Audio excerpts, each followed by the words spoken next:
sur la plupart de ce que je dis, sauf sur l'immigration et Vichy. Et j'ai quand même noté juste cette toute petite citation qui m'a amusé. Vous écrivez avec candeur, page 209, vous déjeunez avec Pasqua et vous dites que Pasqua, je cite, n'avait pas compris mon plaidoyer pour Vichy. Et moi je me dis, bah oui, forcément, comme Pasqua était résistant à 15 ans, il peut pas comprendre un plaidoyer pour Vichy que vient lui faire un journaliste du Figaro.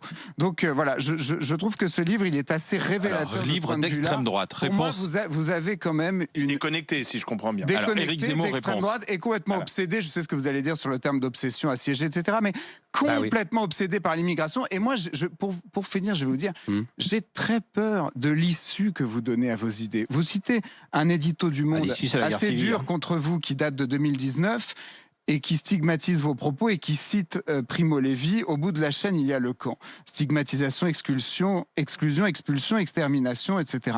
Et c'est vrai qu'à vous lire, on se dit, mais en fait, il nous présente les musulmans de France, les immigrés, comme d'abord responsables de tous les problèmes de la France, comme si les Français n'avaient pas une part de responsabilité dans leurs problèmes, comme s'il n'y avait pas d'autres sujets qui étaient un problème. Et on se dit, mais quelle est l'issue de ces raisonnements?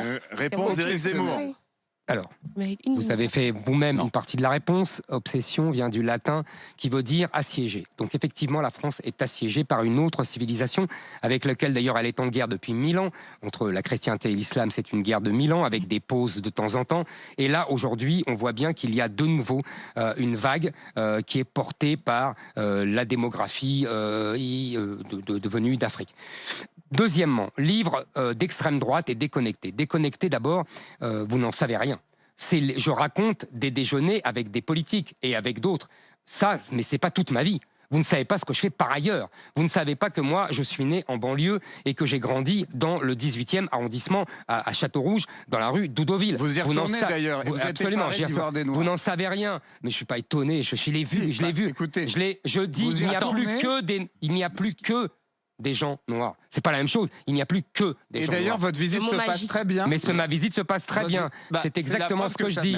Je dis que c'est le grand remplacement tranquille. Oui, mais oui, absolument. Mais vous avez raison. Le grand remplacement, c'est pas seulement violent, c'est aussi tranquille. Oui, ça m'obsède absolument. Ça vous perturbe en tout cas. Mais ça me perturbe et ça m'obsède. Oui, quand je vois la France disparaître, quand je vois que dans d'innombrables quartiers, la France a été envahie et colonisée par une autre civilisation, oui, ça m'obsède.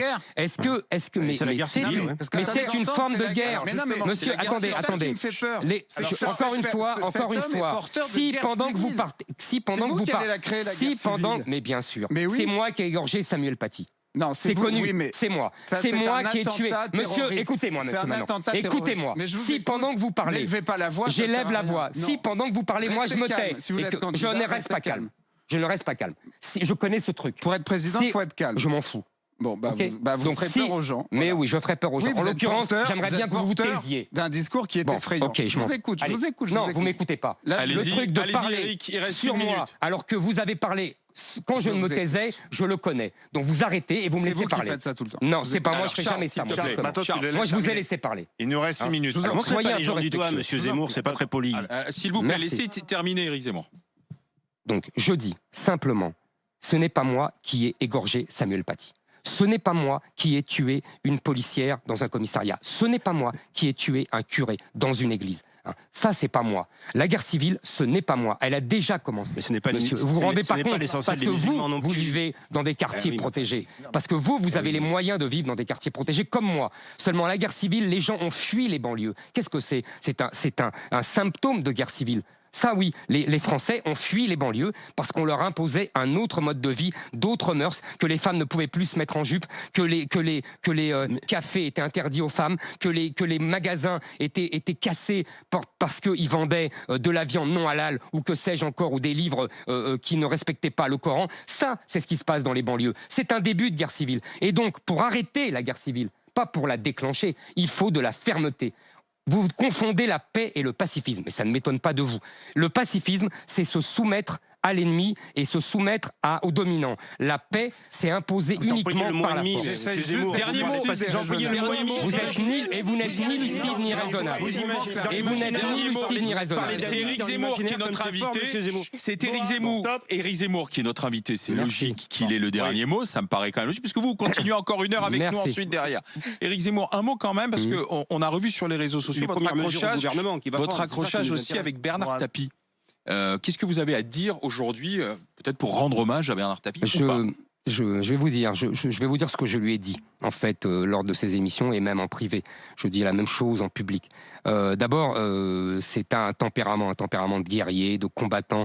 Et moi, j'admire ça, le type qui est venu de rien, qui est parti de rien et qui est arrivé là où il est arrivé. Alors, je ne sais pas si c'est par des moyens toujours très réguliers, mais en tout cas, c'est une personnalité, c'est une force qui avançait. C'est un guerrier, on l'a vu, jusque contre son cancer. Maintenant, sur le fond, j'étais en désaccord total avec Bernard Tapie idéologiquement, parce que justement, lui, il a défendu cette immigration chance pour la France.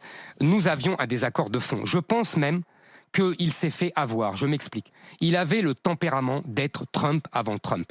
Et il n'a pas osé, il a été roulé dans la farine par Mitterrand et par l'idéologie dominante, et il s'est fait le paladin de cette idéologie dominante, alors que le peuple attendait autre chose. Le peuple attendait plutôt le discours que je tiens, parce que quand j'ai oublié de répondre à ça, quand Charles Consigny parle de livres d'extrême droite, quand Charles Consigny parle de livres d'extrême droite, qu'est-ce que c'est l'extrême droite ? L'extrême droite, c'est celle qui veut renverser la République. C'est tout.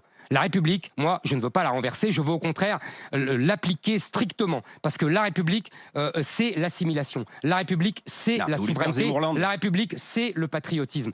C'est la démocratie avec le pouvoir du peuple contre le gouvernement des juges. C'est tout ça, la République. Quand on est patriote, on souffle pas sur les braises des... Quand on est